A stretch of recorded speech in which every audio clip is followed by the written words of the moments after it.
नमस्कार दोस्तों। साल था 1989। राजीव गांधी के कैबिनेट में वित्त मंत्री विश्वनाथ प्रताप सिंह ने उनके खिलाफ बगावत कर दी, बिगुल फूंक दिया। मुद्दा था बोफोर्स तोप घोटाले का। देश की राजनीति और समाज दोनों गरमा गए। विपक्ष के तमाम नेता और दल विश्वनाथ प्रताप सिंह के इर्द गिर्द जमा होने लगे।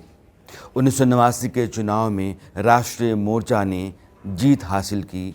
हालांकि कांग्रेस तब भी सबसे बड़ा दल थी, लेकिन राजीव गांधी ने कहा था कि हम सरकार नहीं बनाएंगे। अब बारी थी कि राष्ट्रीय मोर्चा में प्रधानमंत्री कौन बने। चंद्रशेखर, विश्वनाथ प्रताप सिंह और देवीलाल, इनके बीच में एक रस्साकशी चल रही थी। विश्वनाथ प्रताप सिंह और चंद्रशेखर दोनों इस बात पर सहमत थे कि देवीलाल की अगुवाई में दोनों काम कर सकते हैं, देवीलाल प्रधानमंत्री बन सकते हैं। जब दिल्ली में राष्ट्रीय मोर्चा का नेता चुना जाना था, उसी दिन लखनऊ में जनता दल विधानसभा चुनाव में सबसे बड़े दल के तौर पर उभरा था और विधायक दल का नेता चुना जाना था। वहाँ 3 लोग दिल्ली से गए। एक मुफ्ती मोहम्मद सईद, जो बाद में विश्वनाथ प्रताप सिंह की सरकार में गृह मंत्री बने। दूसरे मधु दंडवते, समाजवादी नेता। और तीसरे चिमन भाई पटेल। इन तीनों नेताओं ने जाकर के वहाँ जनता दल के विधायकों से राय मशवरा करना था और जिस भी नेता के ऊपर बहुमत विधायकों का होगा उसको नेता चुनना था। उत्तर प्रदेश की राजनीति में उस समय 3 नाम चल रहे थे जनता दल के विधायक दल का नेता चुने जाने के लिए। एक मुलायम सिंह यादव, दूसरे अजीत सिंह और तीसरे अमेठी नरेश संजय सिंह।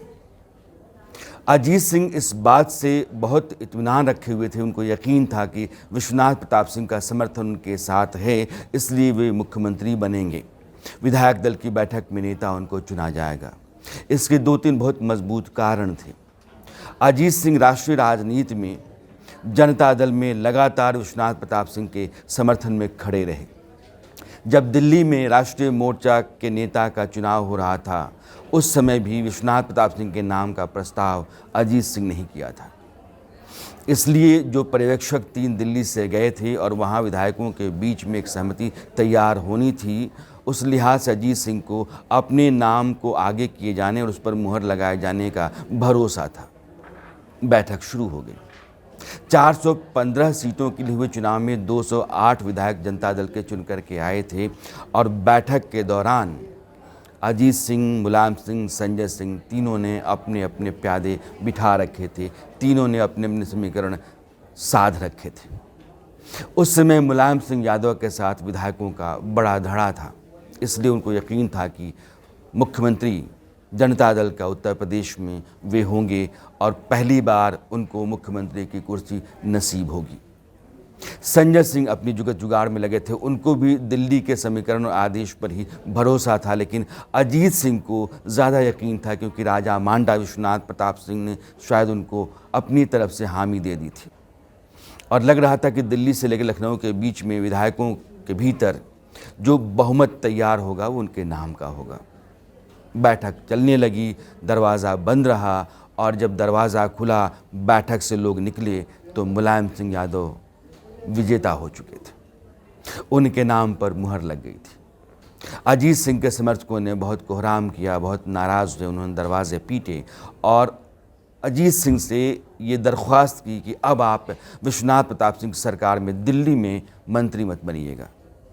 लेकिन अजीत सिंह को पता था कि मौका है और मौके पर जो चौका लगाता है वही राजनेता होता है। अगर लखनऊ में हाथ कुछ नहीं आया है तो दिल्ली से भी हम हाथ झाड़ लें, ऐसा ठीक नहीं है। इसलिए उन्होंने विश्वनाथ प्रताप सिंह की सरकार में मंत्री पद स्वीकार कर लिया और कैबिनेट मंत्री बने।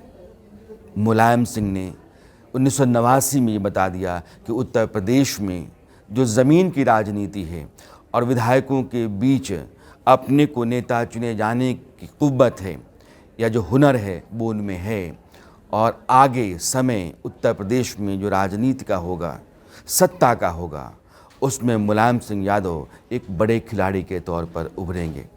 इस तरीके से मुलायम सिंह उत्तर प्रदेश में पहली बार मुख्यमंत्री बने थे।